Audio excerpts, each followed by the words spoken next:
दर्शकों, स्पॉटलाइट की इस कड़ी में हम आपकी मुलाकात एक ऐसे व्यक्तित्व से करवा रहे हैं जो पेशे से तो ट्रांसपोर्टर है, लेकिन उनके जीवन का दूसरा पहलू एक लेखक होना, एक कवि होना, एक साहित्यकार होना और अध्यात्म का एक अलख जगाने वाला व्यक्तित्व होना, जिसमें देश में अध्यात्म के प्रति अलख जग सके। मेरी मुराद है कृष्ण कुमार नरेड़ा जी से। नरेड़ा जी, आप हमारे स्टूडियो में आए, आपका बहुत बहुत स्वागत। नमस्कार जी। नरेड़ा जी, मेरा आपसे सवाल है कि ये दोनों बातें बड़ी विरोधाभासी हैं। एक तरफ ट्रांसपोर्टर होना, वो एक अलग ज़िंदगी है, और दूसरी तरफ एक कवि हो जाना, ये अलग जीवन है। तो ये विरोधाभास कहेंगे इसको, या एक अच्छी धारणा? अच्छी धारणा कहें, ज़्यादा है विरोधाभास कम, क्योंकि बाल्यकाल से ही समझ लो आपकी मैंने लिखना शुरू किया था। तुकबंदियों से शुरुआत हुई जी। और धीरे धीरे शौक बना कि भाई गज़ल लिखें, गीत लिखें। तो स्कूल जीवन से लिख रहा था मैं, तो अब ये चलता गया, लिखता गया। भजन भी बहुत लिखे मैंने, जो कि रिकॉर्डिंग भी हुई है जी, गाया भी है लोगों ने उसको। और वैसे ही चलते चलते इस दौर में आकर के और ये मधुशाला लिखना शुरू किया मैंने अध्यात्म की तरफ। अच्छा, शाम की जो मधुशाला है उसकी शुरुआत कैसे हुई? शुरुआत ऐसे हुई कि कहा जाए तो मजाक में ही शुरुआत हुई, क्योंकि मेरी सिस्टर हैं, एक उनकी ननद हैं जी, वो हरिवंश राय बच्चन की बहुत ज़बरदस्त फ़ैन है। तो उन्होंने एक बार मेरे को लिख के भेजा, उनकी मधुशाला के 2 कड़ियाँ लिख के भेजी और कहा भैया इससे भी कुछ अच्छा हो सकता है क्या? तो मैं भी आश्चर्यचकित रह गया कि इससे अच्छा क्या हो सकता है, हरिवंश राय बच्चन ने तो बहुत अच्छा लिखा है जी। उसके बाद मैंने कोशिश की, तो भगवान कृष्ण पे मधुशाला की 4 पंक्तियाँ उस समय लिखी गई। तो वहीं से शुरुआत हुई 15 जून 2015 से जी। और उसके बाद से लगातार आज तक 1 कड़ी रोज़ लिखता हूँ। मैं क्या लिखता हूँ वही खुद आता है लिखवाने के लिए जी। और लिखी जा रही है और करीबन 10,000 लोगों को भेजी जा रही है। अच्छा, शाम की मधुशाला के माध्यम से आप समाज को क्या संदेश देना चाहते हैं? समाज को मैं ये संदेश दे रहा हूँ कि प्रेम और भक्ति दोनों एक हैं।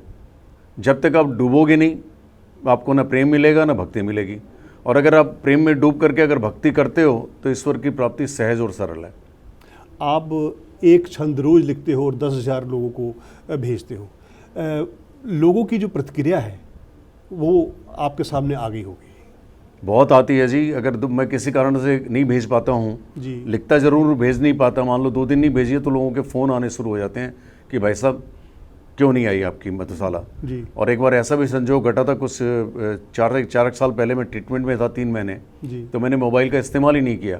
तो 3 महीने में लोग इतने परेशान हो गए कि हुआ क्या है, उनको कहाँ पे हैं वो, मतलब फ़ोन भी नहीं उठा रहे, कोई जवाब भी नहीं आ रहा, मधुशाला आनी बंद हो गई। तो परिवार में पूछते थे, रिश्तेदारों से पूछते थे, बोला नहीं जी वो ठीक है, वो ट्रीटमेंट करा रहे हैं अपना, इसलिए वो मतलब वो चले गए अज्ञातवास में जी। तो 3 महीने बाद जब बाहर आया और भेजनी शुरू करी तो बहुत सारी कामनाएं आई, बधाइयाँ आई कि भाई आप स्वस्थ हो गए, अच्छा हो गया। तो ये सब रहा है।